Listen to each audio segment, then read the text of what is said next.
everybody. Welcome to Wise Women Wednesdays. And I'm Janet Kira Lessin here with Theresa J. Morris. Oh, I have a little bit of music left. I guess I went too far down here. There we go. Nope, I guess it's over. Nice song called YouTube Ethereal Choir Ascend. One of those YouTube songs that we can use without getting flagged. Okay, Theresa J. Morris, where are you broadcasting from? I'm live streaming to Janet Kira Lessin in Maui, Hawaii, but I'm in Gulf Breeze, Florida, the wonderful Thanksgiving home capital of the beautiful blue water and white sandy beaches. It's a different Thanksgiving here, but it's nice and warm.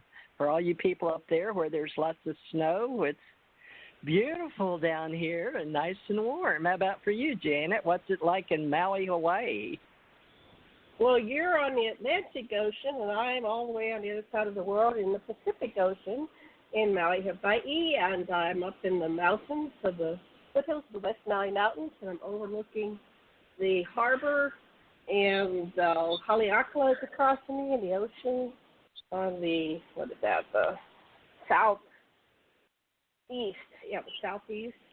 And it's amazing. I actually have fans on. We are coming into our winter, which means I have to put on a sheet and a blanket, a very light blanket. I have a heavier blanket for when we get into the middle of it, but I don't know. The climates have all changed. We don't know what that's going to be like every year. The summer was really, really hot, and it just lasted until, I'd say about 2.5 weeks ago. Finally, it was miserably hot, and the cat was just like sitting in front of the fan all day. So we're having our Thanksgiving. I have a husband. We're not cooking. We're just treating it like another day. I've got a cat. I've got 3 cats inside and outside, and I don't know, I'm like you, I get a bunch of jungle kitties that come up and they meow at me, so I feed them. I keep extra cat food around. I don't know if it's pushed or not, but I make sure that they're all spayed and neutered, and because we don't want any kittens. So I work with the Humane Society to make sure we get them straight. But we miss them sometimes, so we have a new orange kitten. But it seems like somebody else is. Sometimes the cats will go around the block and to the different feeding stations, so it looks like other people are feeding this one cat. We just call the cat Orange, and we don't know if it's a boy or a girl. But you have a new orange kitty. What's your orange kitty's name, Theresa? I just call it Kitty. It's a girl, but she's an orange tabby. And my name's Morris, so at first it was Morris, but now it's Kitty Morris, so...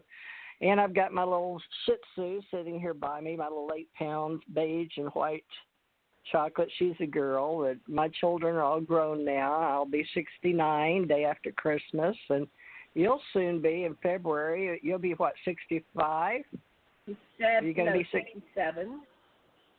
Seriously? I didn't know you were that.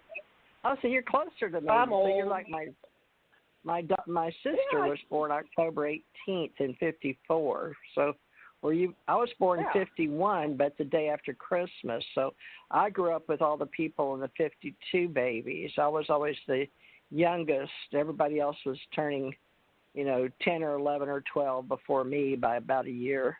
Mm-hmm. So it was hard in junior high to be, but I was tall enough. I was average. But now, what about you? You're what? So you will be 67, and I'll be turning 69, and then 2 months later you'll turn 67. February 6th, right, my grandmother's birthday, Ronald Reagan's birthday. So all you people and out Bob there that are going to keep up with us, well, hopefully we'll find people that like us and will be interested in us. I think there's not. We've been doing this for how many years? Chatting. We've been started doing Chatty Cathy's in 2012, June 3rd or something like that, 2012. And I've been broadcasting on Revolution Radio ever since, and still do a show Sundays called The Sacred Matrix at 8 p.m. Eastern, and Tuesdays Stargate the Cosmos, 8 p.m. Eastern. And anyway, I do something.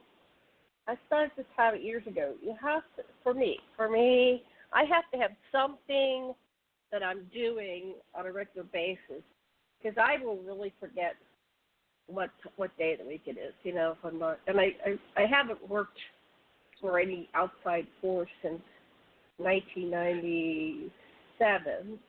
I retired from working for other people, and it was 93. No, 97, that's right, 97. 93, I moved to Oahu, Pennsylvania. And these are critical, life-changing points in our lives. And we all have those things, right? Like your life is going along with some kind of normal, quote-unquote, normal for that time path, and then you make a sharp left or a sharp right, and you have a whole change, a whole different reality. So in 93, I was living in Pennsylvania, in State College, Pennsylvania, and I was married and miserable, and I met this man. and next thing I know, that was like the solution from the miserable marriage, and I'm getting on a plane, and I'm leaving and going from Pennsylvania all the way to Oahu in Hawaii. And you know, before, when I couldn't take the winter. I don't know how people do winter. I get that depression that you get when you don't have enough sun.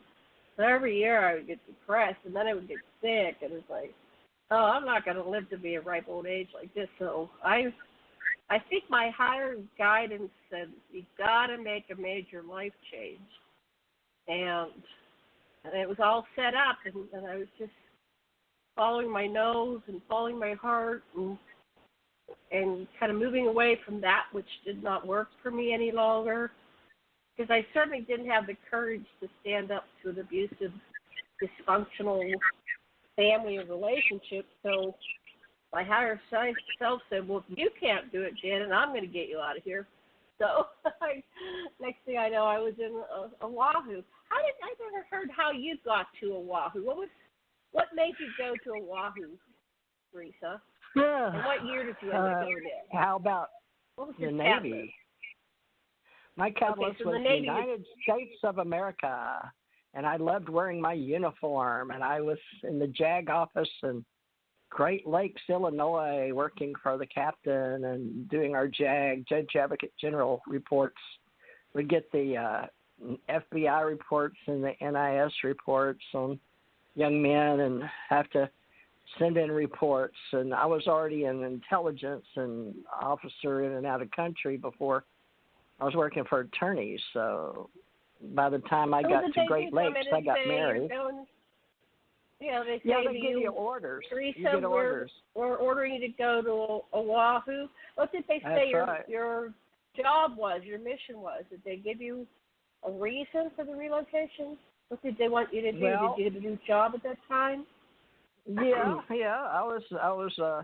I've been in and out of country already with the government, but I've just checked in at the embassies when I would go out of country. So I was sort of an independent contractor, and I somehow wound up back in uniform. I never did figure that out. It's called a 4x10 at the time, but I was a rehire.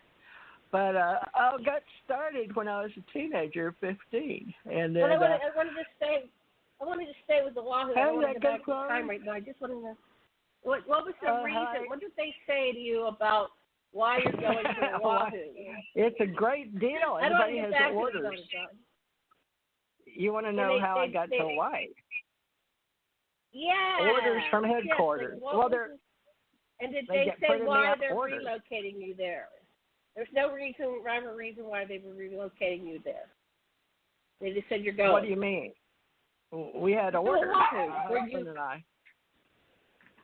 For both of you, your husband and you. Hi, Angie. I'm on the radio with. Oh, I'm on the radio. Always something when we're on the radio. Okay. Okay, hold on. Anyway. All right. Angie's just checking in. She wants to know how I got to Hawaii. Yes. Yes. Hi, Angie. It is. It's Happy Thanksgiving. She got a turkey. What'd you do with your turkey? Happy Thanksgiving.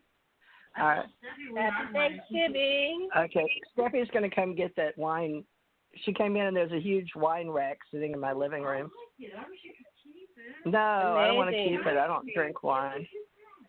Yeah. So, okay, I'm going to give it to your sister. Show. Back to the radio show. All right. So Hawaii. How did I get to go to Hawaii? It's, when you're in the military, that's a big deal. What was your job title when you came to Hawaii? What was your I job? was working in the JAG office. I was working for the CO, the commanding officer, and they transferred me out. My first job, I reported into the Naval Investigative Services office, and they showed me around, and then they took me over to the CB's office, and the head dude in charge over there wanted me to work for him, but some of the secretaries got all an alarm, and because they'd been waiting for years to have that position. So apparently I made a big thing coming in there, but I had a high clearance because when I was over at Lowry Air Force Base, they'd given me a Q clearance, and so I was able to get into the engineering department where they worked on all the embassies. So that was pretty cool. Out of Great Lakes, I worked for Naval NAVPAC FAC INCOM. Back then it was called Naval Pacific Facility NAVPAC FAC Facility Engineering Command. And we just say NAVPAC FAC INCOM, but we all worked under SINCPAC Fleet. And then I would, my job as a civilian, because I was civilian and then I wore a reserve Navy uniform, and I would go get all the where the different ships would be into SINCPAC Fleet over at the main headquarters every morning and pick up all the different, whether it was confidential or secret or top secret, and put them in folder type things and take them out and distribute them over on the base. And basically just learn how to keep stuff secret in the vaults. And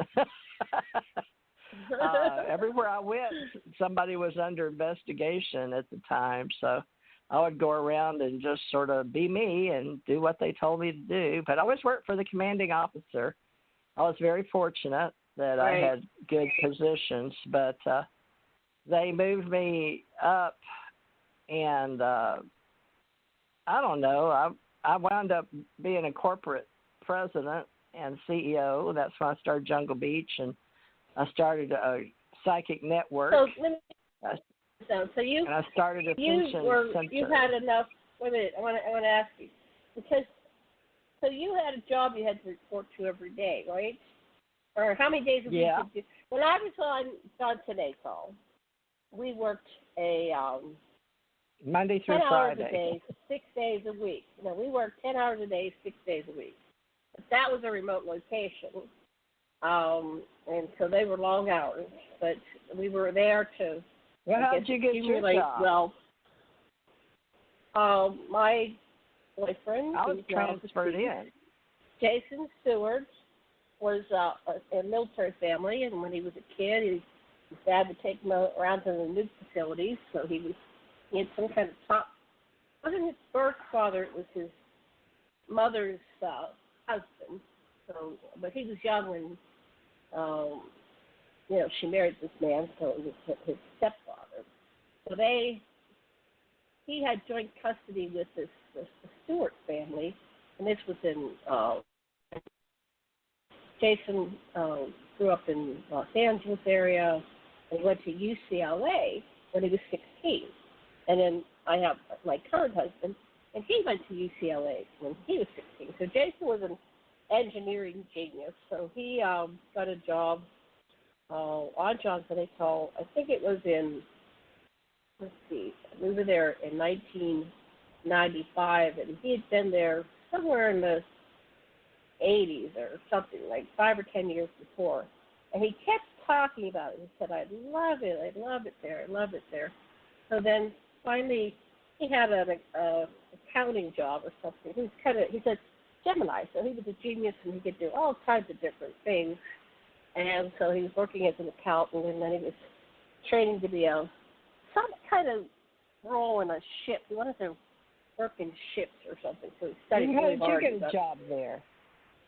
Well, he decided to go there because he had trouble, keeping a job in the regular civilian world, and because he was so oriented to military. So he applied, and they took him right away. So I thought he was just breaking up with me, and my heart was broken. And Hello. I'm really happy you have a job, but it wasn't.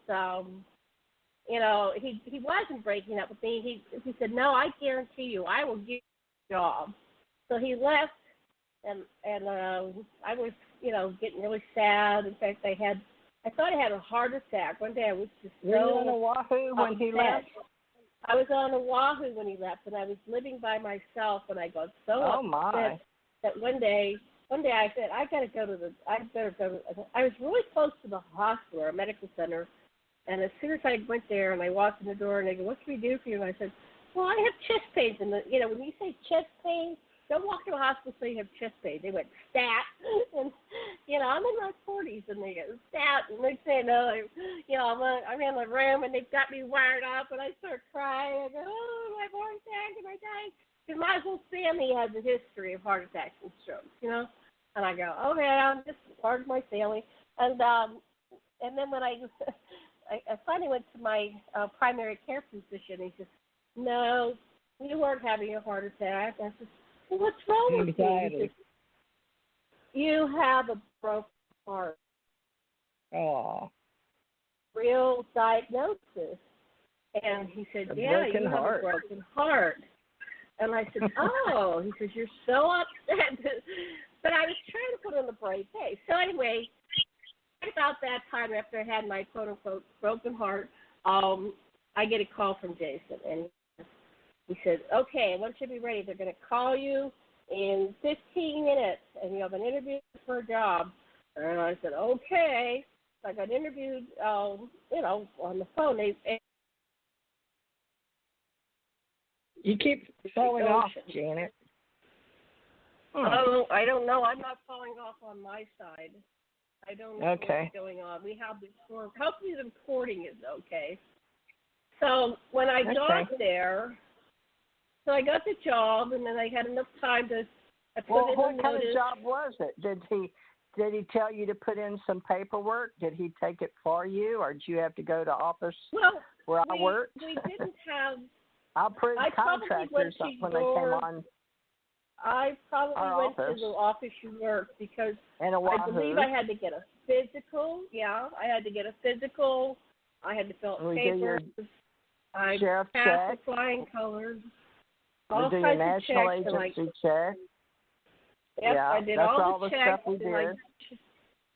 So I was approved. Now I was working. Now I also had to go to the private corporation, which at that time was JOC, but the year before it was Raytheon, but they kept switching the contract on who managed Johnson Atoll. Now Johnson Atoll is a very important installation location in the UFO story, because if you Google aliens and Johnson Atoll, you'll see 3 or 4 websites with articles and several YouTubes, and they said, did Obama's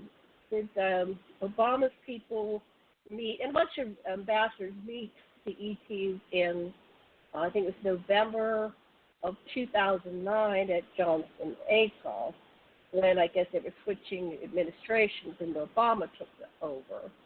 Now, I was just talking yesterday so Johnson Atoll, you can be on rotation in this advanced clearance, and since I had the clearance, if I had wanted to, I could have gone from Johnson Atoll to Kwajalein to Marshall Islands, to Greenland, and to Antarctica. And part of me wishes I would have done that, because that's the one that everybody's talking about in ufology. There's a huge facility in Antarctica, aligned with the extraterrestrial phenomenon, and in November. They must have an annual meeting in November. There was a meeting in Antarctica of 20. Let's see, we're talking about 2016. Yeah, the 2016 election. And John Kerry, I found out, was down there getting briefings with the extraterrestrials. They had a big extraterrestrial meeting, and apparently Joe Biden was there too. So I'm researching it. I can see where Kerry was there, but I'm still researching it. That's what my guest said yesterday on my Stargate to the Cosmos show. So we just cite your sources. Where are you getting it? On the internet? Are you getting sources off of internet? I'll do it. Yeah, you right have access. Now. Okay. Alien meetings. John Tenato. John Tenato. What year? Okay. Alien meeting. Well, that was it was first reported by let's see.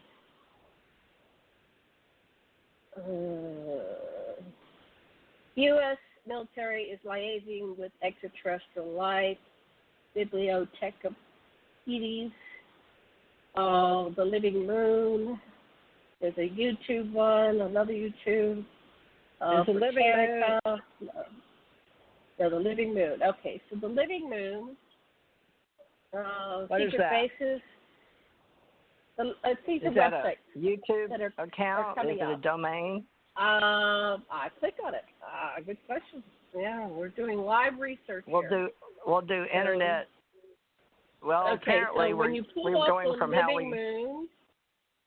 how we got involved in all this ET reporting. If you could pull this up, the living moon, it has secret bases, Johnson Atoll. It has a really good picture. It's hard to find really good pictures. They started pulling them. Who started pulling them? Pictures. I've noticed that over the time, there's less and less pictures that are showing on Johnson Atoll. But they still have them. Yeah, this one's a good site. I'll have to note that and go get some information. Why don't you tell people what Johnson Atoll is? Isn't it owned by the United States? It's an island. It's an island out there close to Hawaii, or is it near Guam? Let me read about it. Let me read it to you. Yeah. Okay. Since you worked there. First of all, it's 800 miles southwest of Hawaii, and when I was relocated there from Oahu, I got a job there. I had to fly on a military craft, the kind that you sit in the back and it's freezing cold and you have your earplugs on. And they have a portage on. Terrible. Really terrible. It was like I was cargo. But I didn't ever have to do that. Well, I'm just a grunt. What can I say? I'm just flew in jets and helicopters. You were important. No, I was just grunt. No, I just had good assignments, TDYs, yeah. Well, I was new. I was brand new. Anyways, a whole history in this Living Moon article. And so this doesn't have the reference to the ET, but it does call it a secret base, which is interesting. They call it a secret base.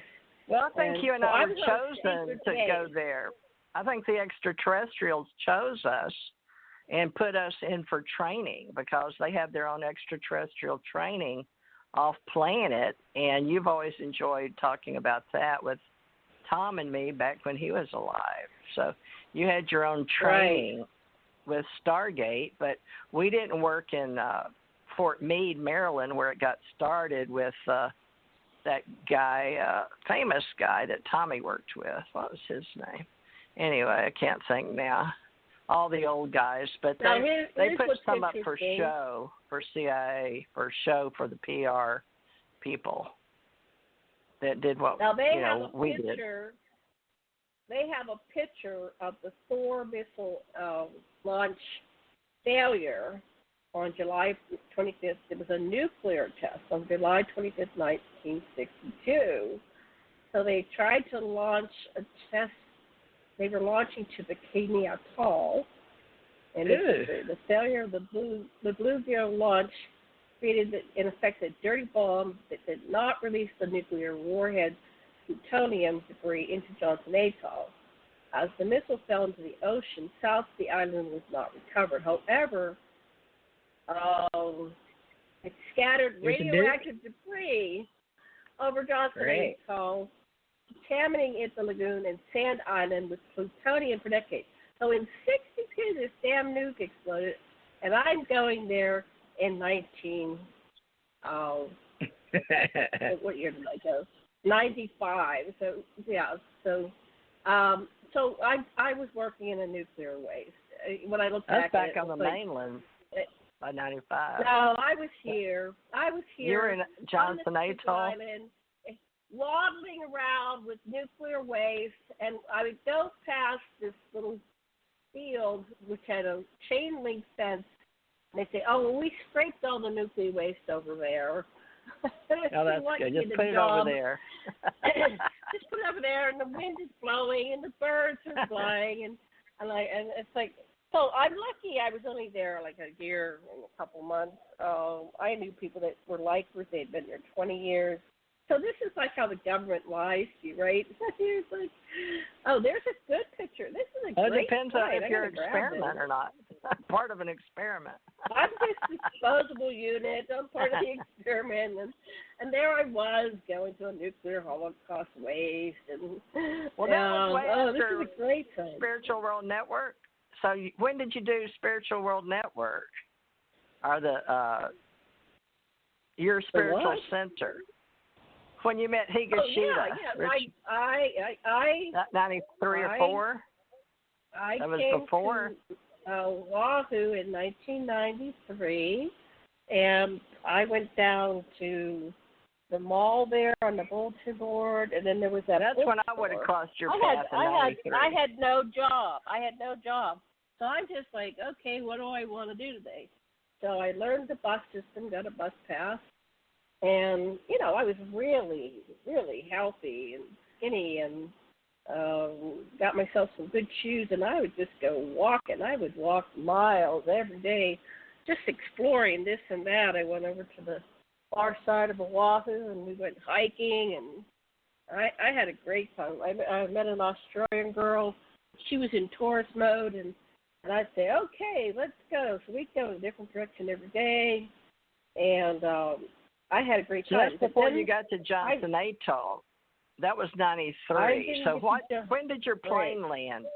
When did you leave Pennsylvania and wind up in Oahu? That was in 93, right? In 1993, so it was October 29th. I 2 days before Halloween. So I landed in October of 93. I had to find a place to live right away. So I went down to Waikiki, and there was a hotel that was closing, and they were renting these little tiny hotel rooms. I mean, it was just big enough for a queen size bed. You could just walk around it. That's all it was a room big enough to walk around it. It had a little tiny half closet. They were going to put a tiny kitchenette they had an under-the-counter fridge. They kept saying we're going to put a cooking top there. It never happened while I was there. And so I think I got like a hot plate and a coffee pot and toaster and yeah, I was just living very simple back then, and I remember it was $850 a month, and I'm going, for this thing, you could. It was so tiny, huh? I've lived in Waikiki too. Yeah, it was so tiny. It was $850. Well, so we lived tiny. at the military housing when when they fly. Well, they ship your household goods over to Oahu, right? And then we stayed at the Halikoa Hotel. It was a really nice, right next to the Hilton Waikiki Beach. I kept seeing people walk towards Waikiki. I didn't know that was Waikiki. because we were at the Hollycoa Hotel. But then, I got an apartment by myself for a while. Oh, you did? Separate from your husband? Mm-hmm. Yeah, he and I divorced. Oh, you divorced. Okay. Yeah, I got married and divorced twice to two military guys there. So I went with one, and we divorced. He went off on a ship, and he threw my 16-year-old daughter out, and he came home, and she was sitting there with a nice sailor, and he went wacko because he's a big, E9 type of dude, and wasn't going to come home and find some young sailor sitting in his house. That was a bad scene. So, anyway, we got divorced over that. He went out on a ship and preferred the darker skinned women, which was fine with me, or Oriental types. So that ended quickly. Yeah. And then I had a guy come up, and he was the one that wound up with the Men in Black dudes, right? He always had a bunch of cases going on. Always had a big wad of money, but he's dead now. He's the one I did that little video on that said that I became a woman in black, Mm-hmm. So the men involved. So is the other one? Is the other one dead? You had the NASA husband, and then he's deceased. 67. I married Stephen Lee Parrish. He's the one with the 4 girls, and then after him, I had the one in the military, and he and I are the one that moved our stuff from Great Lakes to Oahu together. He got a job too. I'm trying to remember. He was on board a ship, so he got stationed on board a ship where they went out and came and went. So I got to go on the ship a lot, but I got to go anyway because I worked over at the Personnel Information Security Office. I had a lot of jobs there. I had a lot of training, which made me wonder, once I didn't put all this together till I met you later, because it just didn't make the E.T. stories. But the J. Allen Hynek story was the Lowry Air Force in 85. So he apparently knew he was dying. So it makes sense why he would meet me and tell me to continue the work. And I was like, I don't understand because, I think that's 85. And then you and I meet 93. It was, I think we were meant to meet. I met J. Allen Hynek in, let's see, it was, I turned 21 before 93. Did you meet him in Pennsylvania? So I met him in New York City in 74 and 75. Don't you think that's odd that two women? 20,000 person. Well, we traveled the same circles. We had a 20,000 we weren't. I wasn't into UFOs. In New York. I wasn't into UFOs at all, ever. My brother was, but I wasn't. Well, I didn't understand my family. NASA, and I knew when the men walked on the moon, and I got to listen to the tapes, that they were seeing the ETs. But and then my uncles, when I was young and I died, and went to White Sands, but I didn't know all that went together. I really didn't. It's taken a long time to figure. Well, that's what we're doing. We're piecing the pieces of the puzzle together. Yeah, it doesn't make any sense. But, when you go back and look at your whole life and look at all the strange occurrences, there's room for supernatural. And you can say it was God sent or it was angelic sent or ET sent, but the fact that we both met J. Allen Hynek is strange to me because he was in charge of Project Blue Book. And you met Stanton Friedman, and Stanton was talking to me and my husband. So that didn't make sense. And I never went to any of those UFO things. So maybe that's what all this, how we wind up doing radio shows, was to help you have a Stargate to the Cosmos get together for Robert O'Dean that told you, he backed you $500. Of course, you gave it back to him before he died, but you wound up 8 years later having it anyway. So a lot of stuff makes more sense now than it did when we were living it. but when you're living it, you don't. It maybe it doesn't feel like it's extraterrestrial guided, but it sure feels like somebody has an upper hand in this. It just always has. You don't think it's strange that you met J. Allen Hynek and you wind up Johnson Atoll and working in Hawaii? No, I think these things really help. They orchestrate us in some way, and they, influence us and guide us, and, Well, I think that's like worth investigating. My marriage could have worked forever, but my marriages could have worked forever, but they didn't work. So maybe that was part what was meant to be and part interference. But the government was always curious. In Hawaii, and that's where things really started taking off for me.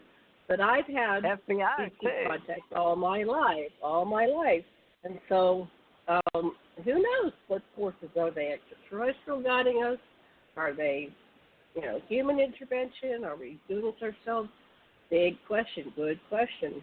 But there's various levels of intelligence, and there's various levels of living. Just like in India, they had the caste system, the Brahmins, all the way down. But they say they don't have that, but they still do, really. They may not call it that in today's time, but they still...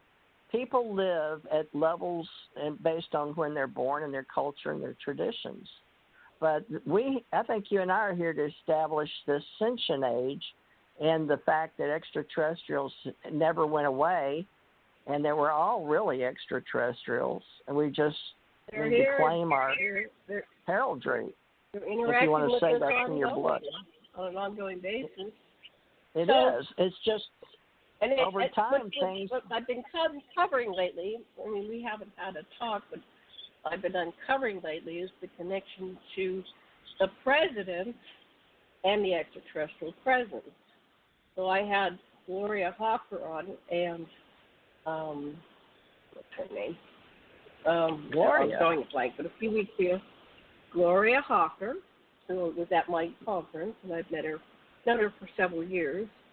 No, wait, Gloria Hawker. Why do I know that name? Is Gloria is she one of the psychics? I'll tell you who she is.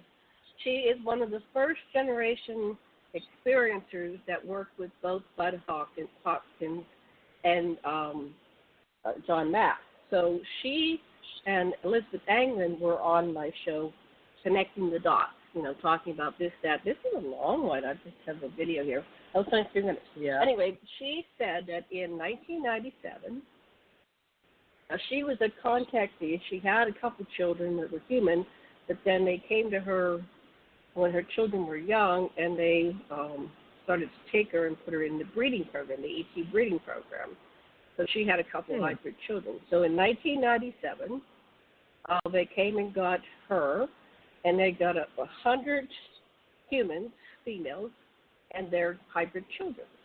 And they put them in a large, craft. It was a circular craft, like a disc. And they went to southern New Mexico, probably with white sand. So this is the white sands connection. They had a huge tent set up in the area, and they were ambassadors from all the major countries in the world, and maybe minor. There were all the living presidents in 1997, so to see which presidents were alive in 97. And they had representatives from the mantis, the grays, several species of grays, mantis, reptilians, tall whites, and Anunnaki. And anyway, the 100 women and their hybrid children were paraded in front of the audience, which was all the presidents and all these representatives. And then what came out was that Clinton was the president at the time, and he was given a choice. And the choice was to accept what the extraterrestrials wanted of him, and that basically they were going to give him all the technology they needed to go to green energy and all the cures for all the diseases. Is all this documented that you're talking about? It's all sourced out? Somebody's signed off on it? I can't prove anything. No, well, I mean, this is a story. I mean, I've never heard any of this. I believe. Of course, that doesn't mean anything. Because I believe her. No, Yeah. Oh, this is her story. Okay. This is what happened to her.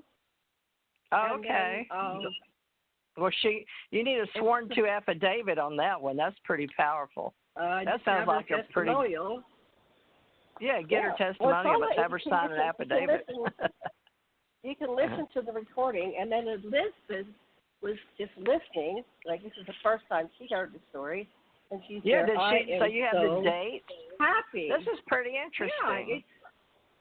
Yeah, I can send Since you the link. 57, when Val Thor came, and I saw Sputnik, but I was telling my parents about extraterrestrial life, so they knew I was a weird kid, but, 5 years old, telling them all about space, and that must have been interesting. Yeah. So apparently some of us have memories, and they're intermixed, and then others have experiences. So, I think that was part of what Kathy Martin was. Yeah, she was telling that she was in some underground bases, and she had interacted with. So the key thing is the presidents all know, right? Okay, so that's always been the question. Are they? Well, not know? necessarily so all of them, but it'd be hard to prove. I can't prove anything, right? I can't prove I'm alive. I might be dead. I might be, sleeping right now. I can't prove anything, but I'm just saying this is the story, and this is what I'm just reporting what was said on my show, and I'm connecting the dots, and the dots are going.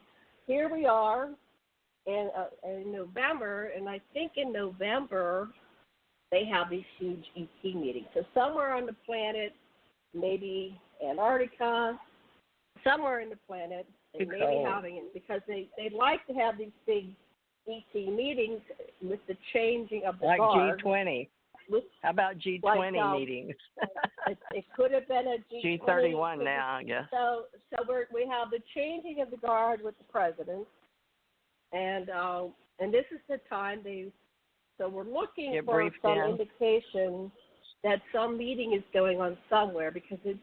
They want it out there because they leak it. I'm looking right now at and this meeting being leaked deliberately to the world to get people ready. I was about to say that, and I looked up and it's on the screen. This meeting. So the meetings are being leaked to get the people ready in the world. And so there's something happening now. The Chinese think they're superior. Each tectonic plate with a different royalty empire, such as the Chinese think they're better, the Russians think they're better. I guess the Americans think they're better. I don't know if Mexico does or not, but Australia. Dan Cooper yesterday said the Chinese were given economic domination for 100 years. Over what? The planet or space? The planet. It was like part of the. Let me put that. Let me grab. They were giving. I don't know. Starting from 2020, the Chinese you're researching and talking. Dominance. This is what my guest said yesterday. Oh, okay. So you're counting. Starting from 2020. No, I just have a note. Starting from 2020, the Chinese will have economic dominance for the next 100 years. Says who? And they joined. What sovereign? This is what he was. My person was reporting. Okay, this stop. That was Dan. Dan. You're talking to Dan yesterday. That they had joined the BRICS agreement, and BRICS stand for Brazil, Russia, India, China, and South Africa, and they control 70% of the world's economy. So anyway, it was a very interesting report, and I'm getting it up. I didn't get it all the way up yet. That was while we were doing Made in China. Are we still going to accept that in? Or I thought we put a tax heavily on that, but who knows? Because each country is right now fighting for their rights in space. Without getting political, I'm just connecting the dots. I have no proof. I'm just listening. Well, did Dan talk about space? Connecting the dots. Tell him who Dan Cooper is. Dan Cooper is. Dan Cooper is heavy legal background. Heavy legal background, right? And then patents. He worked for the CIA in legal. Oh. He was a paralegal for the CIA. I think that's what he said here. Yeah, he got hired by the CIA. He can legally say he worked for them, because it's for treason for most people. It's on his. He's a paralegal. He says it, and then people go, "How can you say all this stuff?" He says because he was. He must have got a clearance from modified. He was genetically modified, like your husband was, and he was modified to be a warrior. And so for 20 years he served in the secret space program. He did not serve in this galaxy. He was in another galaxy. And basically to settle disputes, they often send their warriors. It could be one, it could be the warrior team. But instead of having a battle which destroys the planet and all the resources, they'll I send remember their warrior that story, team to settle disputes. So anyway, and so you're keeping up with all these stories and trying to piece them together. This is like a Corey Good, David Wilcox, this is like a story within a story within a story. Well, Corey's got the Blue Avion since, he started, right. And Emery Smith. And I don't track, this is my own Corey Good, Emery Smith, David Wilcox, Stephen Greer. Mine's called Dan Cooper. And all right, well, let's keep ours separate from theirs, because historically, I stay on the J. Allen Hynek side of the story, if you don't mind. Well, he's dead. He's dead. So I'm getting the latest. So it was wonderful. Historically, I'm saying. He said that we're close to, we're going to be hopefully releasing soon these new energy systems. Anti-gravity. It was inconclusive because we're a Draco colony. That's what he was basically saying. He said, the Dracos are Nazis, and the Nazis are not the Nazis like the 40s. They're modern. They're just a faction. Modern Draco Nazis, but basically what not a he conspiracy said, theory. the United States dominates the secret space program. And they basically are in control of the largest faction. And of the China's ahead of us by 5 years. China in space is ahead of us, so they need to get over themselves on that. Talk to Mars Society, NASA. Well, there's the official space program, the NASA, and then there's the secret space program. So our secret space technology is way in advance of anybody else's. But, there are other factors. Well, I only know about the extraterrestrial groups, and that group, I guess, is the one. What extraterrestrial groups do you work with?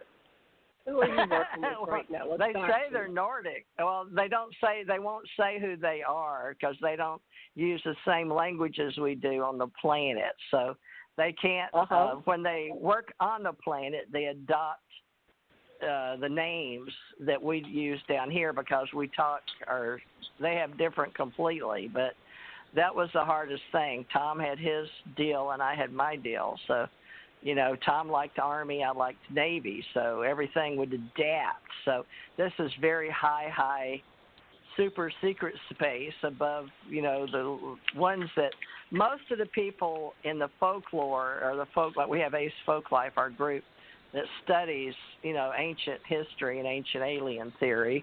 But they all study pretty much what comes through the stories that they've uncovered on Earth, which you know all about with the Anunnaki. But then they also study all the others around from the natives and the ones that come through the Pleiades and the Orion's belt, because those were like the bus stops. We always said Orion. But the ones that I worked with that you know about with Tom, that was a much different group. That was a higher level that worked with the people like. Or did they? Well, everybody, all of them. That's just you're talking about extra biological entities. Ebens is the name that we use. The group that went to Serpo, and they called them the Ebens. That's fine. Did you That's have one any group, name that correlates this is above that. with the species? Yeah, it was way above. Okay, so it's what way did they above. look like? What did they look like? Were Humans. They humanoids? Okay, They're and were they different colors?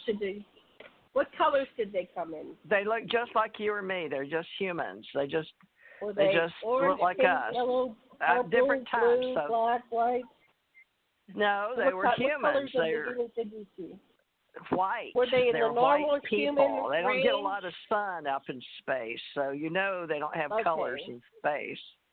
There's no so you didn't sunlight. See any blue or green. Oh, the or pale any blue. Yeah, the pale blue. The pale blue and the pale pink. But those are beings that are way up there in space. They don't have. They're universal. These are beings. The one that I related to, I said was the Andromeda galaxy because the universal space in place where we worked was above Andromeda and above Milky Way. They were above the clusters. They were out in the universe. So I suggest that when you and I talk, that when we talk, it's not like talking down, but it in a way it is, because when you're looking down at the Earth is sort of a orb-shaped object floating through space, looks like a marble, and then so it's really way, way, way above all that. So you have all those beings. These are above the Federation because you and I were raised on Star Trek, as most people talk about the Federation. Now, that started in 1957 with Valiant Thor and the Ennead 9, and that came through with Gene Roddenberry and even, several of the other men that know that. So this is our history and folklore, but I'm not talking about them. So above the Federation would be the universal. It's like Doctor Who level. And I guess, how you go from one universe to another universe. And these beings could go from universe to universe and open up portals, and knew about black holes, and they knew about the brains, BRANES.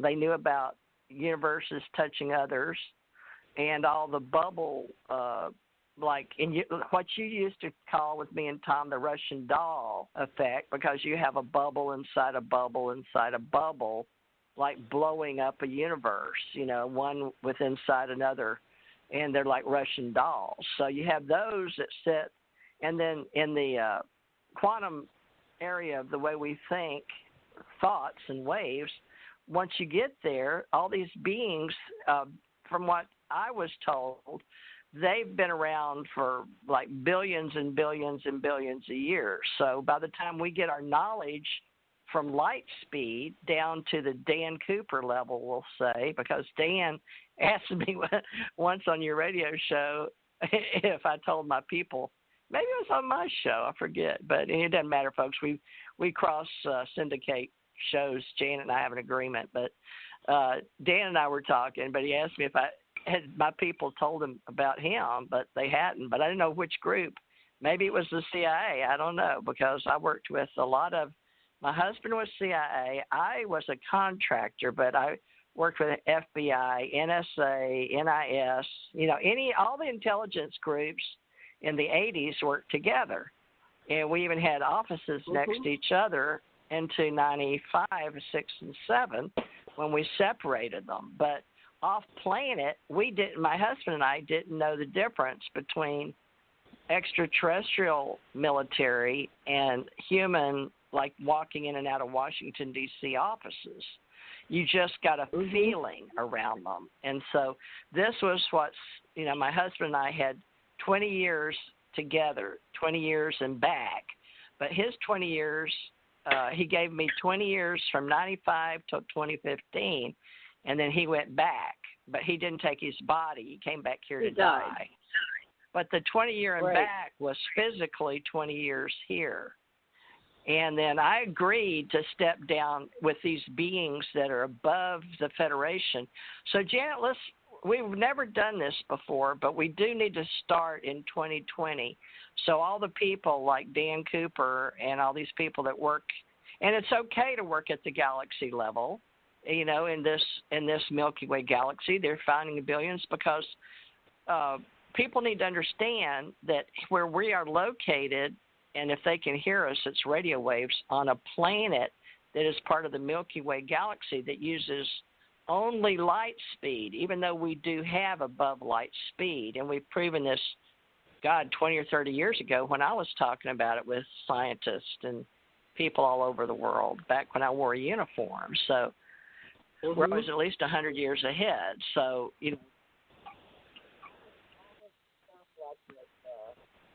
Uh-oh, where are you? Where did you go? You're leaving? Uh-oh. There you go. They're back. You're back. Okay. Oh, and I wanted to share something with you. I just remembered. You asked about how I got to Johnson Atoll. Yeah, when how did you get there? Living with Jason Stewart, he kept trying to tell me. He says, I worked at Science City, or Crystal City. He says, you don't understand. I was in the meetings at Crystal City. So then, at times... Was it at Crystal City off base? He was trying to explain. It's part of... Well, Crystal City is in the Washington, D.C. area. Have you ever been to Crystal City? He said, you don't understand. We have an underground base, and, you go miles down, and they've got malls, and they've got, everything. He said, that's where the military... We have malls right down below, right there in Washington, D.C. for people. Can go underground. Right, yeah, but these weren't open to the public people. This is for those personnel only. And I'd see some... I wonder if he meant over in Pennsylvania where you lived. We had underground over in Pennsylvania where you lived. In D.C. He said part of what he did was he went to D.C. and he had to... So he kept hinting about his top secret clearance. And that might be, we talk about in the UFO phenomenon about the love bite. See, it was kind of convenient. I've heard of the looking glass, but I had Crystal City. The love bite is where they target you with lovers. Those lovers are like kind of watching this. That could be for crossbreeding. So Jason was my lover for 4 years. But periodically beginning this conversation, and he was trying to explain to me, like he was Clark Kent. He was trying to explain to me, his Superman thing that he did for the secret military, or whatever it is. So he was very familiar with it, and that's why when he asked to go back, was that the one that I told you came into the CIA meeting on Oahu? No, that was another one. I had you had several like that. And I don't want to name him. Jason's dead. Okay. I'm not going to name the line. Put in your biography. But Jason's dead, so I'm going to talk about him. And he tried to explain to me what was going on. But he was there when I had many weird paranormal experiences.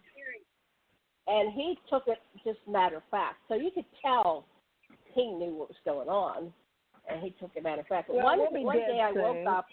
Let me tell you this. I woke up one day, and I'm lying flat on my back, and so's Jason. We usually spooned. We loved each other. We lived together, and we were lovers. And so our eyes open at the same time. I look over, and I see he's looking at me, and I'm looking at him. And then something catches my eye, and I look down at the pillow. And there's blood. And then also at the same time, we both got freaked out. We took the covers and we split them off all the way off us, and there was blood all the way on both sides, like somebody had killed a cow. I mean, it was like, oh my God! And we immediately jumped up and said, "Are you okay? Are you bleeding? What's going on?" And I wasn't on my period, nothing like that. And then he very calmly said, "Okay, here's what we're going to do. We're going to get up." And he got the where'd the blood come from? The laundry spray. We don't know. He just got they shouted out right. He said, was it much of it? It was everywhere. It was like somebody killed a cow. It was from head to toe. Are you serious? And from your head, from your nose? one of you get a nosebleed? You couldn't there was not a rationally. There was no rational explanation. There was no mark on either of our bodies. No logic. You couldn't use logic and reason. No logic whatsoever.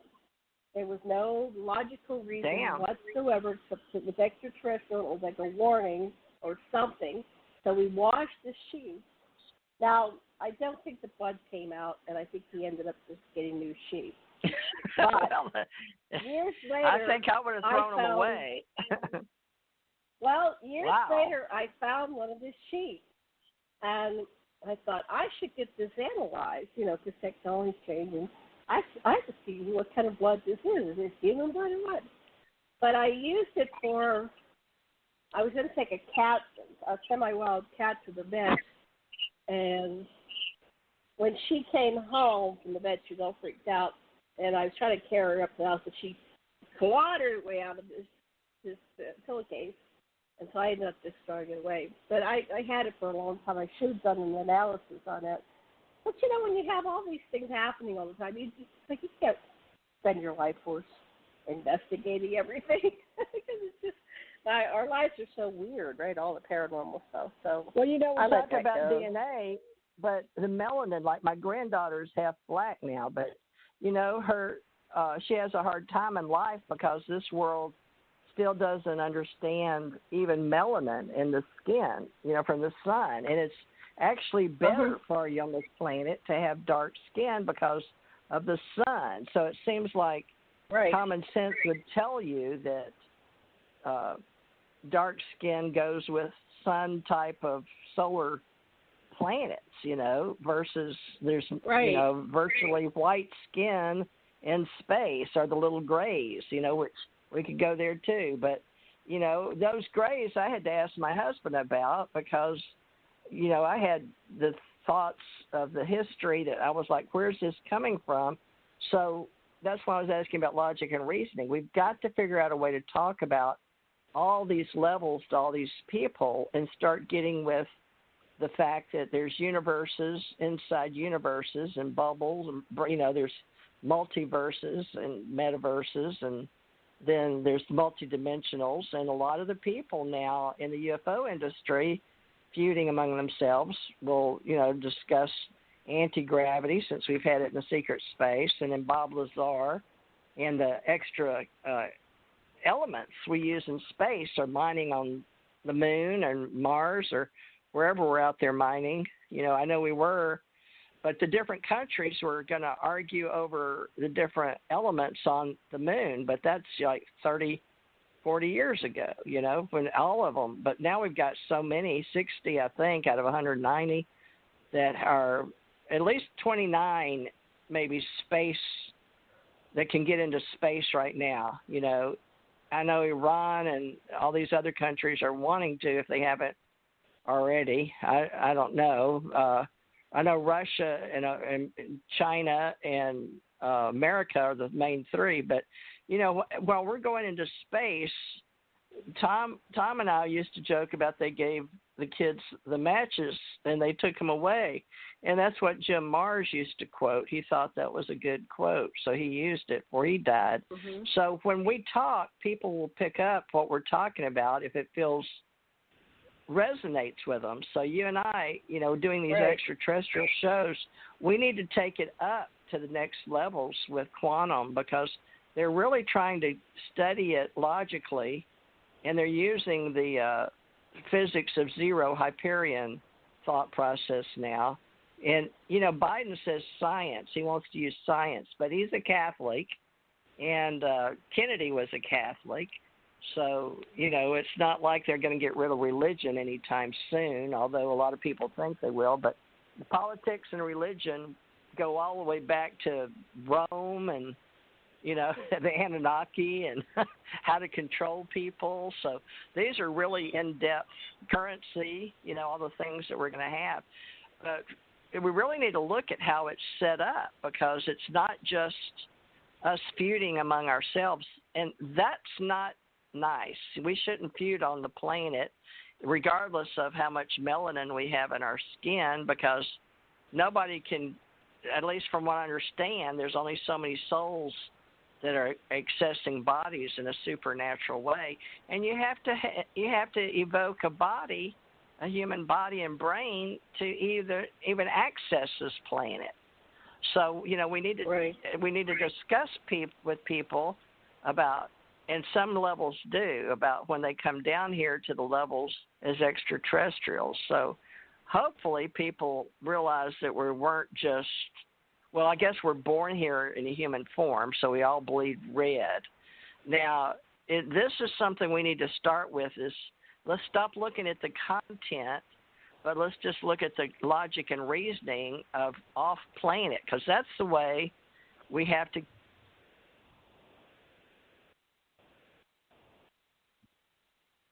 Where are you?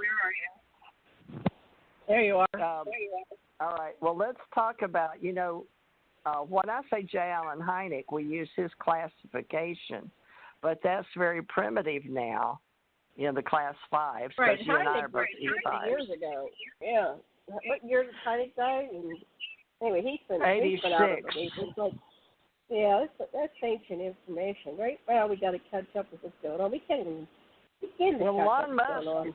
Elon Musk has got us. If we can all learn to, get out there in space and we stop fighting among ourselves, as regardless of how many extraterrestrial life forms are on this planet, we need to just get over ourselves because we're not the only ones. And so that's the first trick, is to get over the ego. The extraterrestrial presence and the concept, but there's still the giggle factor when you talk about extraterrestrials, even though... Well, you have to accept that everybody's extraterrestrial. Everyone on this planet.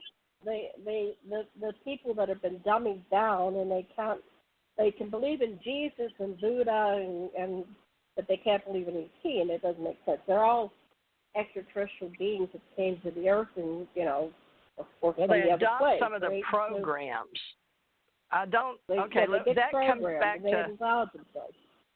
That comes back to the higher level control of the God source, the zero, above the separation, above divide and conquer of the different extraterrestrial groups. The divide and conquer level that exists currently right now here in the United States as we enter the end part of 2020, heading to 2021, is divide and conquer. And we're still dealing with the last factions of it as we head into the inauguration January 20th of 2021. However, only if we allow it. I can see that it's use logic and reasoning. Wait, let me talk for 5 minutes. Okay. Let's talk for 5 minutes, and then let's go back. We can't talk over each other because nobody has any concept figured out. So let me just say that. I'm going to start over then. So this is very important. What's coming down is he stated we need to get over ourselves and stop being so violent and recognize that we are allowing ourselves to be divided and conquered.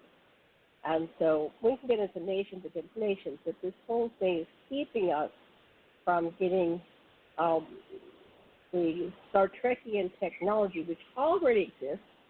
There's so much evidence coming forth about its existence, but we still have the haves and have-nots. And as long as we do, this is what was covered on my show with Dan yesterday, we covered it before. There exists free energy systems which cost nothing to operate, right? But because we spend most of our lives as human beings working just to pay for energy, we're always in the hole. We're always in debt.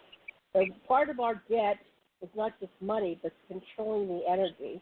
And then the energy systems we do use are toxic, and they pollute our air, water, sea, and land, and they keep us stomach down and short-lived, right? So we have a whole problem here.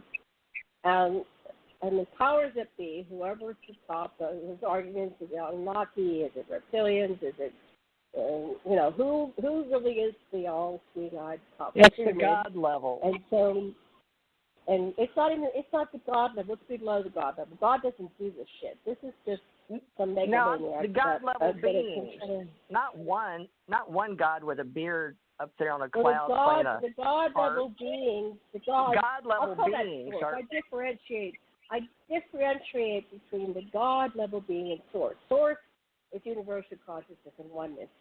God is a little controlling the matrix, controlling the dynamics that keep humanity enslaved.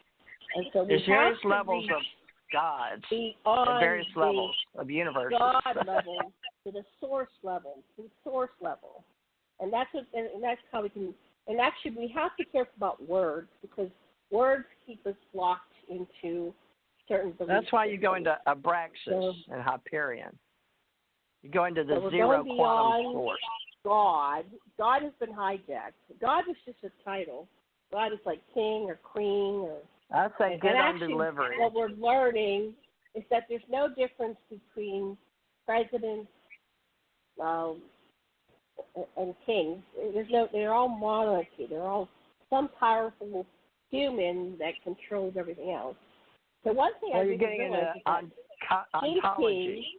Xi Jinping is president for life. I went, oh, and Putin is president until 2036, basically his life, 2036. So we're having this problem because they don't want to give up the money. China's got an issue with people right now.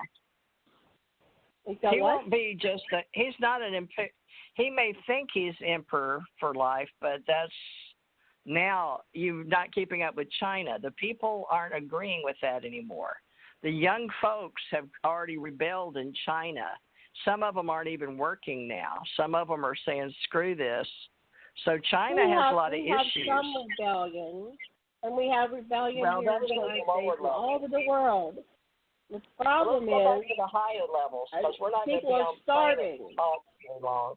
Right. The problem is people are starving, so we really have to not, starve people. That's a cool way to die. But that means more and more and more and more and more and more and more and more. We're having a distribution problem, a resource management problem, and so we're reaching the starvation level. And you can't ignore it. You can't put your head in the sand. So we have to address the issue. So hopefully we're going to shift to this higher. I know it's not perfect. I know there's a lot of, but we're moving in the right direction. What we have with us always.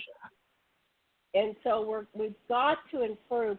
But we are what empowers everything. We believe you got to look at the level where you are personally. The only person we can change is ourselves. And so that goes back to the source. I'm here to inspire. I'm here to inspire the best I can do with the little life I have and the years and days that I get to live. That's the Bodhisattva level. I'm going to stay here until everybody gets to my level of existence. To look outside of the blue, red, black, white. Remember when we went to 5-world seminars and they had the black-white game? Remember that? It was a morality test. And the weekend I was there, the group failed because it was a morality test. And if you figured it out, you were supposed to speak up. But I was so shy, I just sat there and I didn't trust my own. Those were those free seminar things. No, I don't remember those. I still paid $300 or $400 or something. Oh, I didn't know you paid for one. You paid for the first 3 days? Because I paid for one because I got a discount because I was very impoverished. I mean, I was just barely. I didn't get a discount. I had to pay for everything. I had to pay for all of them, all the way up to the $5,000 one. I'm cuter than you are. Dr. Sturgis paid for my final. With Tony Robbins was supposed to show up. I had people who wanted me to be there, and maybe they paid for it. But my out-of-pocket expense was maybe $100, but it was like $200 or $300. A lot of real estate people. A lot of people sponsored other people into that too. They had to sponsor you. My sponsor was military and ET because they wanted me to get that training, which involved remote viewing. So that was very interesting. A lot of it is training at this level. They wanted to have the test. It is. It's training. And how accurate are you? Right. That's the only thing that makes sense to me. Seminar. They make it like a seminar, but it was really like who can recruit, right? So that's where we're teaching the demo. Oh, I want to share something with you. I really had fun this morning. I started a website, which is kind of, I always tell people, if you want to do some major healing on yourself, do your life story. So mine's called Dragon at the End of Time. It's my life story. You can name it whatever. You can name it Fred, whatever you want to name it. But I was researching a memory I had from meditation. I went to a meditation class at Penn State University. One of the professor couple had a meditation class in their house. Every Wednesday night we met for 2 or 3 hours, and they played the Great White Brotherhood meditation. The Great White Brotherhood, meditation.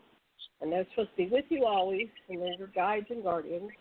And you do this meditation, and then we would discuss what we got.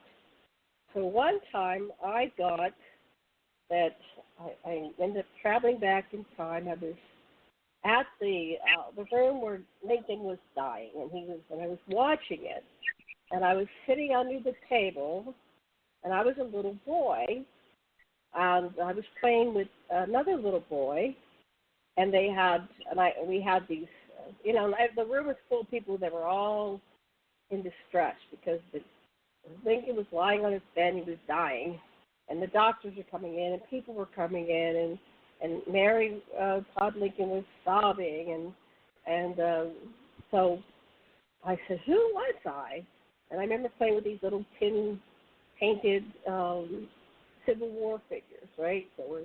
And there was this kid. So what I pieced together, I did my own research, and I did it this morning, and I'm really excited because I think I was, my name was Halsey Cook Taft, and I was a little boy that played with Tad, Thomas Tad Lincoln, and Tad was there. I found the picture. Tad was there at his desk, and I found a picture with the tables that we hid under, or not hiding. We were getting out from underfoot because the room was crowded, so we just crawled under the tables. And I found a picture of the artist's rendition of what was happening at the death scene. And there's the table that I was talking about. In this regression I had, this was spontaneous. And Gideon Wells, my mother, when I was growing up, said that Gideon Wells was a relative, an uncle or something. And Gideon Wells was the Secretary of the Navy under Lincoln. So here Gideon is sitting at the end on of the foot of the bed. There's a chair brought in. So anyway, it's very interesting. It's like, so it's possible. But now you're getting into reincarnation. I saw the past life. I saw my own past life, and I got a picture of myself. I went, right, oh I've heard that story back me. when you were working with Andrew Bashago in his Lincoln stories years back in the 2012, I think. Remember the Lincoln stories? Right, but I finally today found a picture. Found the name. I found the name of who I was. Halsey Taft, and I had an older brother, Horatio Nelson Taft. And Horatio Nelson Taft has a book, I didn't get to click through. It's a series of 3 books of diaries that he kept for the entire time. His family was connected with the Lincoln White House. So maybe I'll find stories about who I was and what I did. But not everybody thinks like us. Back in time. Yeah. We're weird. We're just totally weird. I mean, and we were normal in school, but as we got older and putting together. I've never been weird. I've never been normal, TJ. Never, because I was having ET contact. I could act normal, relatively normal, but I was never quote unquote normal. But you weren't picked on in high school, were you? I wasn't picked on. I was a majorette. I was always extremely popular. I was always popular, very well known. I was picked on by the boys. I think the boys because you were tiny, maybe. And I was really cute. I was cute. I was definitely cute. Everybody would say, "Oh, she's so cute." Yeah, but I want to be pretty. But she's so cute. When we talk to people about writing their stories of their own life stories, which I've sort of sponsored on all my radio shows for years, but folks, you separate your own life story, and then we do have the level Janet's talking about memories and past lives. I've got some with Thoth or being Thoth in pyramids back, which came up once I was regressed. So we talk about past life. We talk about being regressed by other human beings. I was taken back by a nurse, and then Dr. Laura Sturgis in Hawaii when I was over there. So there's different ways to find out pieces of you. And then, we're just very metaphysical. I don't know any better word because everything comes from alchemy back to salt, sulfur, and mercury, the three, and it's all goes way beyond that. So, and we take everything up. So I don't know if you understand that being human is a lot more than we give credit for in what we're. You come here and the veil, as they say, is shut down because you couldn't possibly want to remember all your memories from every possible life, but occasionally some of them do creep back in. That's how they pick the head of the Buddhist society, I guess you might want to say, the main Dalai Lama, see if the kid can remember some things. They think they can. But, and now you hear more about kids coming in and remember they're airplane pilots or whatever. But, that's just some of the things Janet and I hopefully will keep talking about. I call it alchemy, metaphysics, ontology, philosophy. Right. Okay, so I really we have about a half hour, but I wouldn't mind ending a little bit earlier, unless we have some really vital things to discuss. So, what would you like to talk about for about another 10 minutes, and then we'll wrap this up. We were going with who we are as extraterrestrial. We started with who we were going to Hawaii. Remember? We started with so that's what I started to do is to start. With our figured out I'm using the website to do my timeline and who I am. So I'm going into past reality. lives before I was born, this reality. I'm breaking it down by the years. I'm actually starting in 1940 because that's when my husband was born. But I'm going into the stories that were told to me before I was born from my parents. So I'm writing out in 1940. Well, I'm getting a lot of feedback. And remember, my mother was an 18-year-old. I wanted to talk about the future. Right. So anyway, I'm going into the past, which is pretty easy because we have stories that our family told us, and I recommend everybody does this because this is. Yeah, and then that went in, whether you were born or not, that went into who you are. So we're trying to figure out who we are.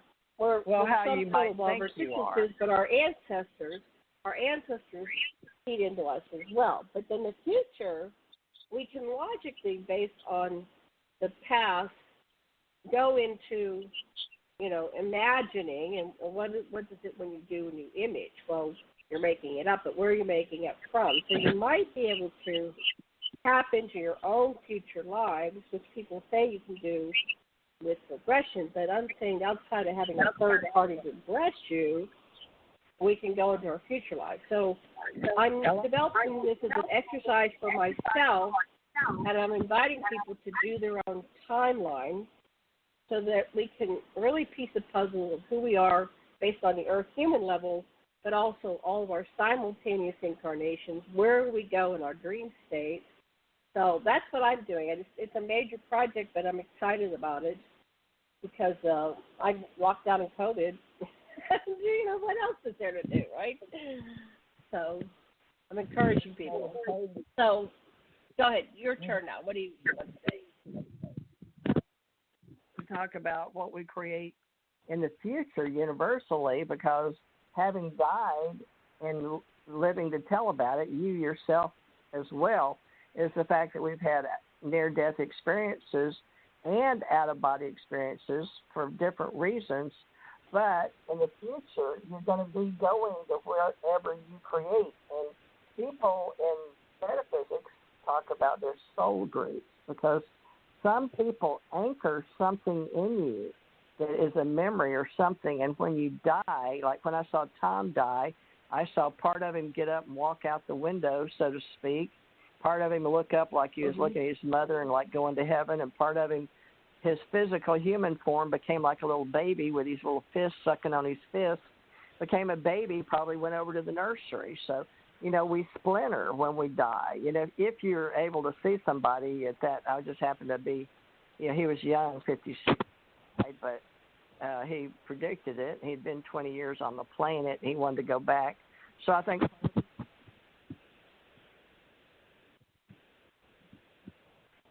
Uh-oh, where are you? I think the future... Can you hear me? Did it fade? Now I can. It's like you fade periodically. I'm sorry. I think the future is what we make it. And this can be heaven or hell, but so can the future. And I don't want to be stuck in my brain again where I go back. I remember being sunk down in my brain, Janet.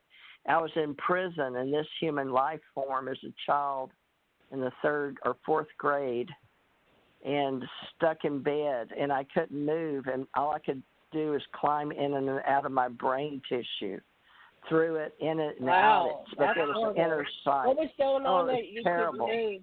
Tell our listeners I was sick. I had already had hepatitis in the 2nd grade, so I was still, my liver wasn't completely healed. They had to take all my blood, and I was yellow, right? But even by the next year, I would still get severe liver problems where I couldn't move and couldn't eat, and Mother'd have to lay me. I'd be pooping on myself on towels. So I was delirious, but I sank down at that age over and over several times where I was a trapped soul inside a human brain, and it was terrible. Oh my God. It's like being inside what your brain looks like, but all you can see is climbing through squirrely. It's like being caught in one of those green hedge things where you're constantly trying to get out and you can't. But I was a prisoner till I finally was able to open my consciousness up, and I remember seeing my Aunt Dorothy and my mother standing over me and hearing their voice and talking about me. But I'd go back, Mom, I don't want to go back there. I don't want to. I was trying to explain to her I don't want to go back in. Please keep me here. So that was worse than dying and being on the other side. At least with Did gold you manage people. to stay out? Did you manage to stay out? No, there's a well, I'm back, I came out finally, but no, when you're caught in between, when you're a prisoner of your human form and you're not consciously and you're not dead, people haven't proven this, and I haven't seen anything in the study of the brain, and I do study neuroscience and festivals of science on internet and on YouTube all the time.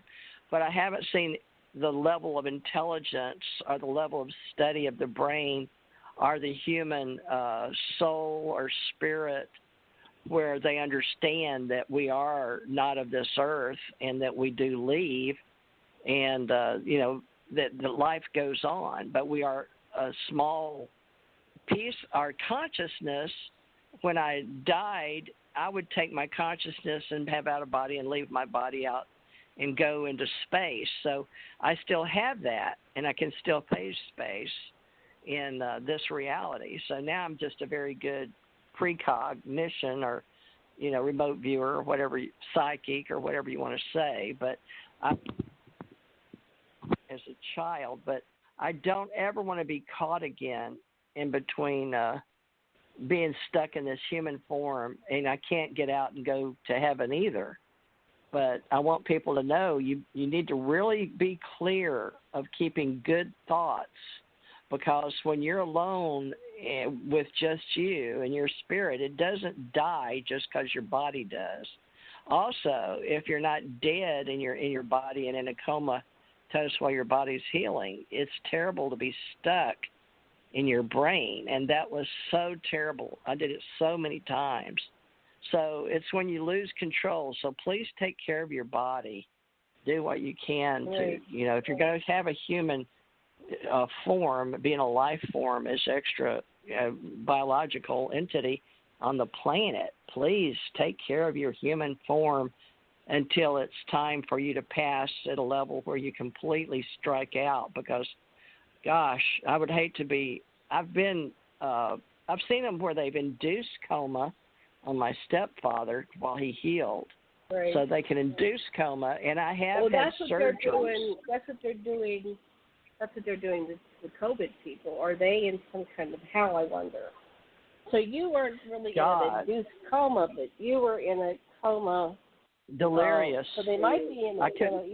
So you might have been in like a hell of sorts.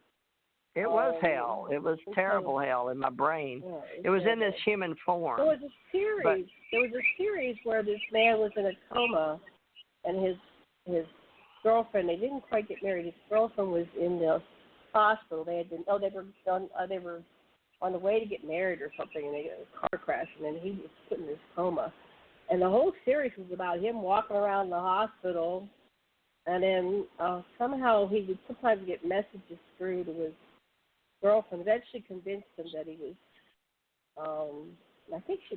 I have to watch it again. It was a really good series. Well, thank God I learned to die. He learned how to appear to her. Yeah.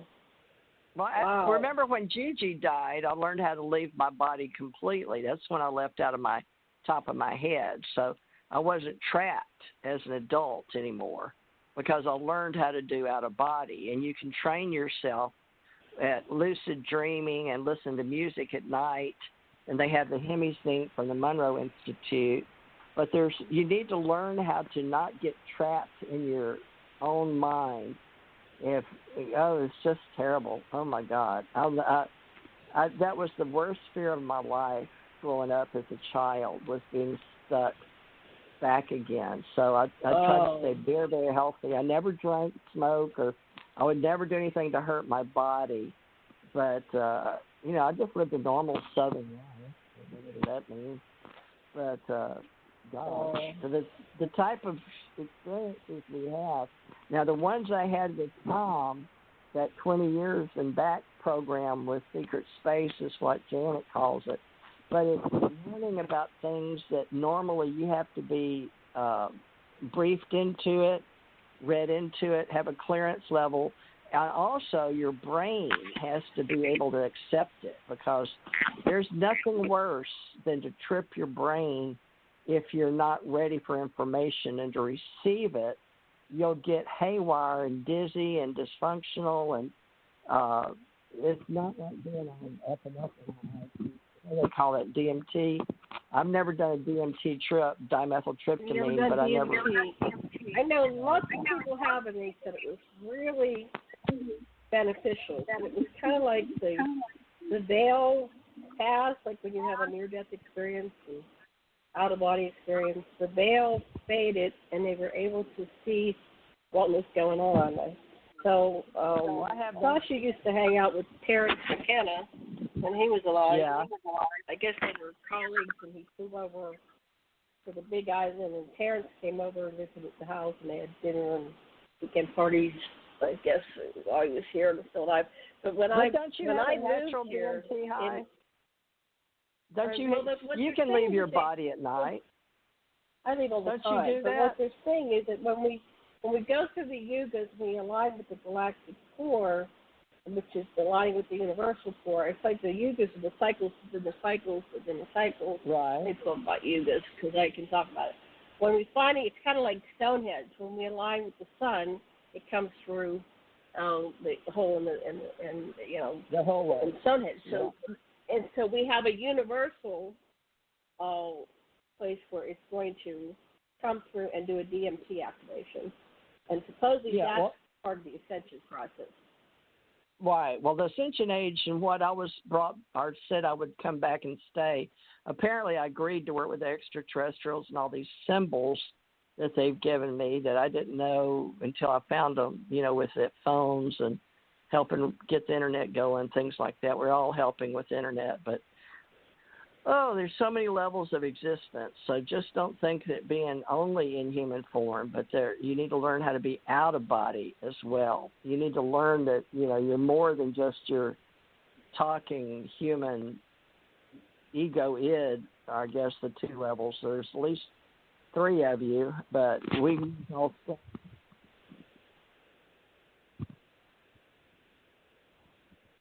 Okay, I can't hear you again. Not sure what's going on. Are you talking? Yeah, I was. Can you hear me? Okay. So, yeah, so I think we're running. I'm going to go look and see. Yeah, we're getting towards the end. I don't know where my page went. It's had to show up on this board again. Well, with you and okay. me, So, can you hear me now? Go ahead. What would you like to talk about for the last 10 minutes, and then we're going to be wrapping up the show, and I've got to pull it back up again because it disappeared. Where'd it go? There we go. Where's my show page? Here it is. Well, can you hear it's still me? running. I can hear you, and it's still running. I just don't know where it is. I'll just type it in again. Well, we still got 20 minutes. Well, let's talk about... Okay, so... In the future, we can talk about being more than we are in the now and more than our history that we're writing up. Most people at 50 or above are writing their life stories because that's just what we do. But we like to take a history of who we are, and then we're going to write our future after 2020. So 2020 is a year to reflect on who you are, what you are, take inventory of yourself, your culture, your traditions. But then what are we going to be in 2020? Let's say we need to be able to think way in the future, like we have a time traveling.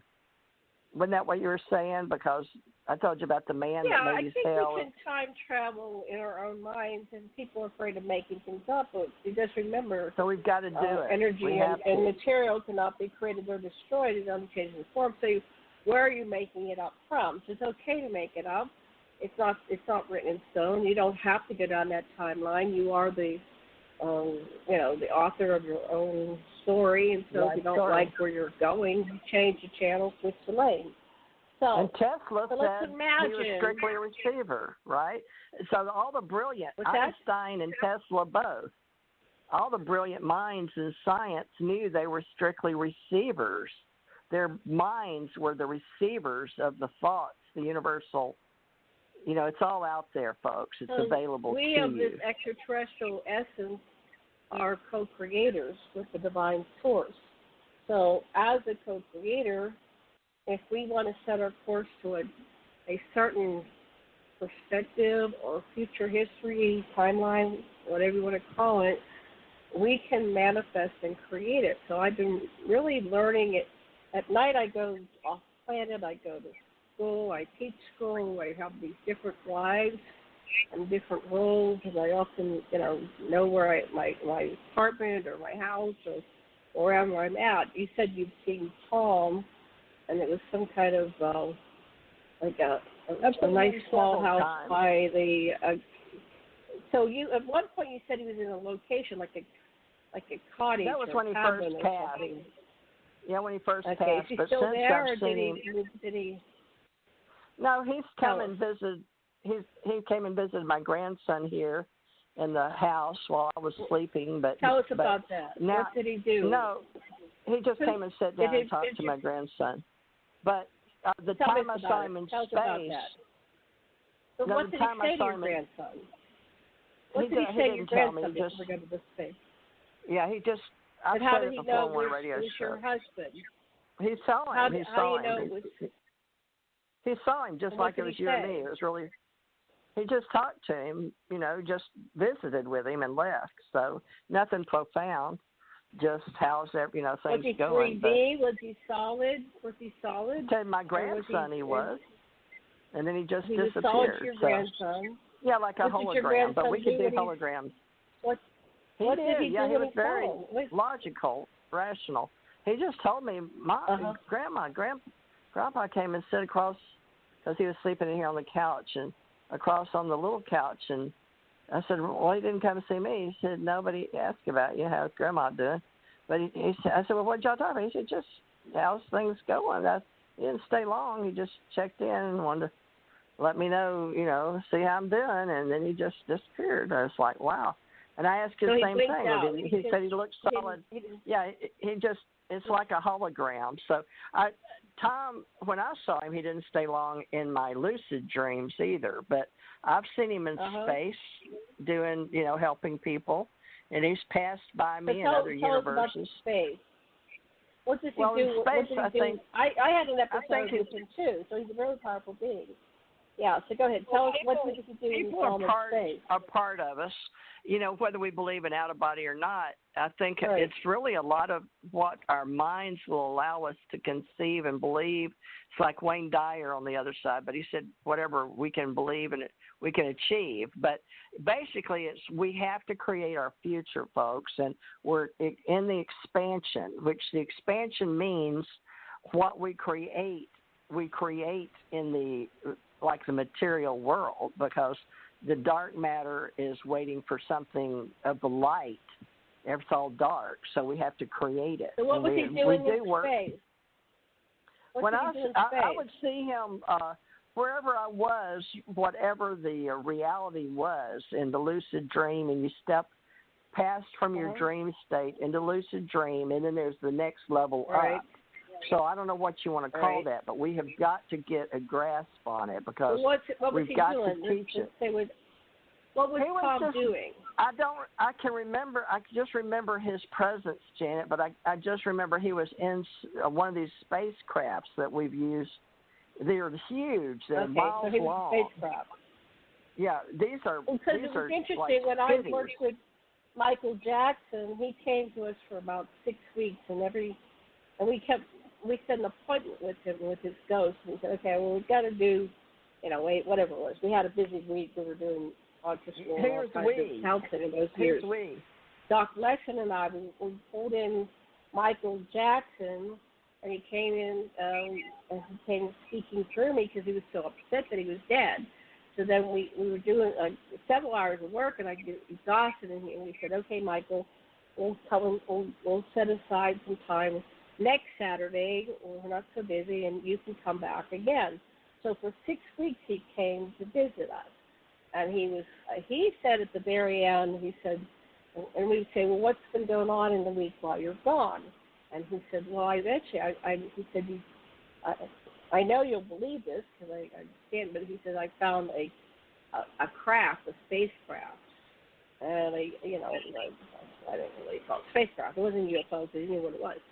And he said that he said, I'm not ready to go into the light and over on the other side. I like being in the earth plane realm. I'm able to work with people even though I'm not in form, and I'm learning how to work, do it better. So he said, Dave agreed to let me join them, and they're going to train me on, how to work with humanity from that realm. So that was the last time I saw him. And so he was this is what we were working on in the Secret Space program. And Michael Jackson, I got to work with him on the planet. I was one of his psychics. He had several. But he came to Hawaii to meet with me. So, we all cross paths for a reason. And I really believe it's to expand what we're thinking, and so we can get on with the rest of the future. And it's going to be hard for people to grasp it, but we've got to build it into our psyche. The government knows this. That's why they worked with the Monroe Institute. And, the Stargate program. Let me finish the next part of this, because I wanted to finish part, okay, and then I'll you're pass Michael Jackson. You. So then, earlier in the late, before I came to Hawaii, so it was in the very early 1990s, I worked with a woman, and we were doing hypnosis and regression. And she was what we called a regression junkie. She said, as soon as I die, I'm taking the next body back in, right? Just like you said, Tom might have been going to the nursery next door. And she said, I loved being incarnated in human form and the lessons I learned, and so she had no problems about coming back. She remembered, like I said, I don't judge people's stories. I love them to tell us. but she remembered with extreme great detail that she was Marilyn Monroe. And the point I'm trying to get to, though, is not what happened. She didn't tell me what happened. She said, when I died, I went on board ship. And so that was a second. She goes, I don't believe in UFOs. You do, but I went on board ship. So that was another one. Whitney Strieber says that there are contactees, experiencers that see their dead ones, beloved, on board ship. So this might be something really going on. And then the final thing is about Tom. So one day, I've seen Philip Coppens on one. Remember Philip Coppens? Right. That was, I'm and he was a past life. life. He's past life, right? So so Tom, I was getting a visit from Prince, and David Bowie woke me up, when he died, and then Prince woke me up when he died, and I go, and Sasha was, I don't know how, I said, Sasha, come here. I have to tell you what I'm seeing. And I was seeing it in my mind's eye, but I was not asleep. I was talking to him, and I said, and here's Prince, and he's talking to me, and he says, I'm going to bring you a gift. And next thing I know, he's bringing me everybody I love, like Gene Roddenberry and John Lennon and Leonard Nimoy and George Harrison. And I mean, as soon as I would think of, somebody that I knew that was crossed and I loved, he'd bring my parents. And then the next thing, so I'm watching, and they're coming in from the right side of the room. And I'm just watching those people. And all of a sudden, I see something coming out of my physical eye, because I had my eyes open. And it's Tom. And he's coming in from the left. And he's like almost dancing. He's so happy. And he comes over and catches my attention and sees that I see him. And he waves, like a real quick, almost like a royal wave, that kind of wave. And, he has his hand up. He's barely moving it, but he's waving. And he keeps going. He goes, shoot, he goes right out the front door. And I went, and I was laughing. I was, oh, my God, that's Tom. And I recognized him from the pictures. And he looked very solid. And I said to Sasha, did you see him? He said, no.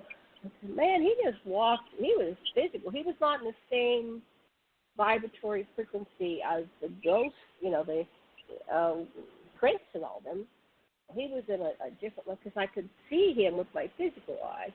But apparently he's still a different vibratory frequency than what my husband, who was sitting right beside me, could see.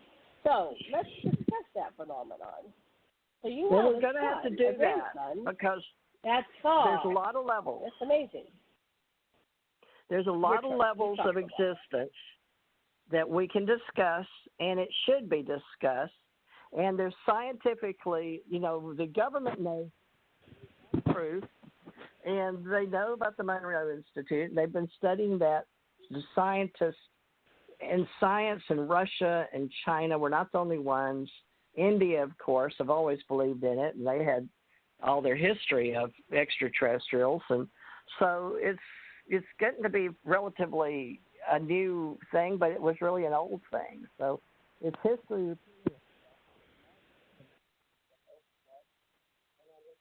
Uh-oh. Keep going. Where are you? Can you hear me now? I can.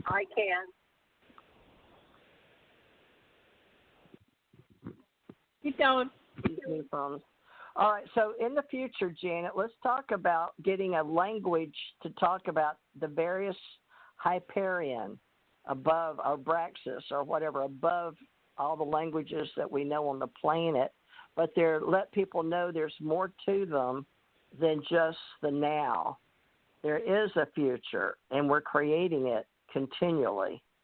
So the continuing the cosmos connection and the Stargate to the cosmos. And let's talk about portals and how we move them, the Stargates to other dimensions. Okay, so we have 9 minutes. Let's start that conversation. So what's the difference between a Stargate, a wormhole, a portal? Is there a difference? If so, what is the difference? depends on how you're using it as nomenclature in ontology and your audience, because a lot of people, it's new to them. So they don't grasp it as a reality. So a wormhole to science right now, because they haven't really detected them, but they sort of believe in them, they've detected black holes at the center of even the Milky Way galaxy.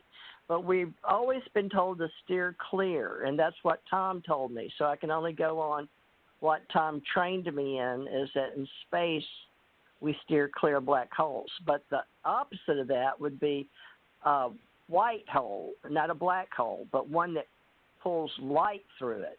Now, the way that we use it in the wormhole technology, if there is such a thing, is to say, like, if we put take the way I used to teach it in Hawaii at the astronomy classes we had over there. Y'all have one of those museum things for stars, whatever that's called. But I was a member of that. But I would teach it. It's like if you Hawaii, where you are, Janet, is the opposite of the Earth from Africa. And if you take an apple and stick a pencil through it, then you can get from one side of the Earth or the apple, saying it's about the same, right, and go through pull the pencil out and go through the hole and get to Hawaii real quick. So that's right, sort of like a wormhole that's made in space. So there are anomalies that are called wormholes, and we use them in movies and things, but we haven't really proved it. But now with what I understood from Tom and what we taught, we use wormholes, yes. We use them in those higher levels. Yeah, we use them in the higher levels of technology or higher levels of existence. Do you take with those beings ships through wormholes? Yes, they take them through. They can predict them. That's like when I saw, what's his name I just mentioned a while ago, that he came into a past life, but Philip Coppens, he worked with me in Egypt years ago, or thousands of years ago, but he was like my husband, like in Egypt, with when I was in Egypt. But in this reality, he was working with a board on a spaceship, and they had some of the giants sitting on the spacecraft with, like Jesus to me, because, you got to have a focus to get to there, and that's who brought me up on the ship anyway, where I saw Philip Coppens, was who I would call Jesus, but to other people it'd be just another human being. That's how I was trained. Philip Coppens' wife. I was at Karen Dolan. A house. Oh wait, no, not Philip Karen. Coppens. You met his wife, the redhead, Kathleen. Yes, right? I was at a house in Vegas.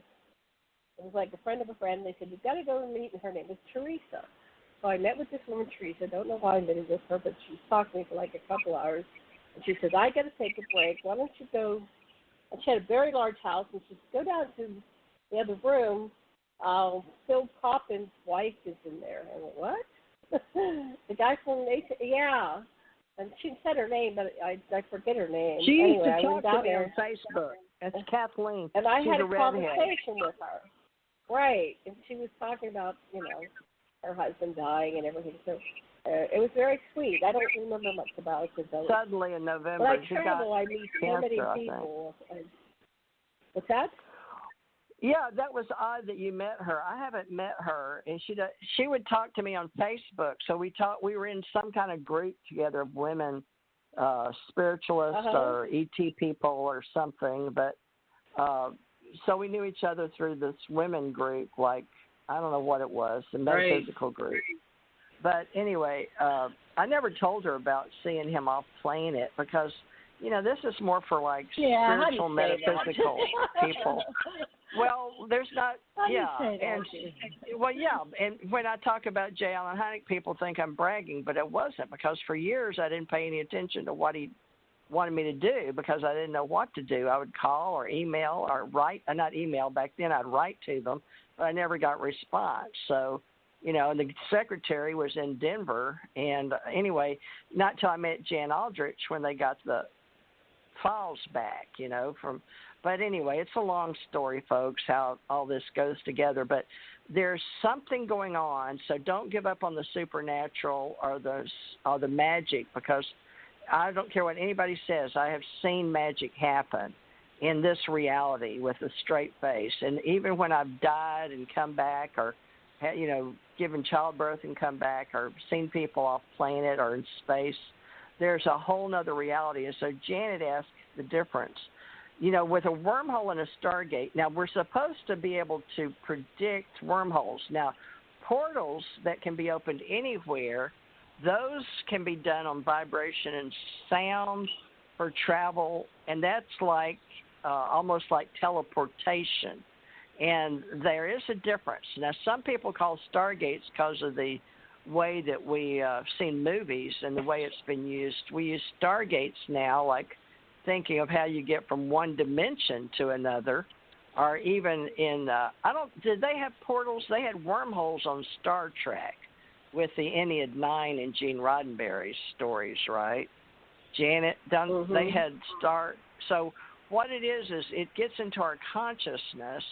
So it depends on if it's in someone's consciousness and how they use the term in language and nomenclature among their people, their groups. So we have to establish, Janet, our own diction, our own how we're going to go forward, because we know that we are part of the group. And we told Jan when he came on, not Rich, but the other Jan that was with me. Well, TJ, I hate to interrupt you, but we're running out of time. So why don't you we'll just remember the final words? Yeah, and we'll do this again next Wednesday.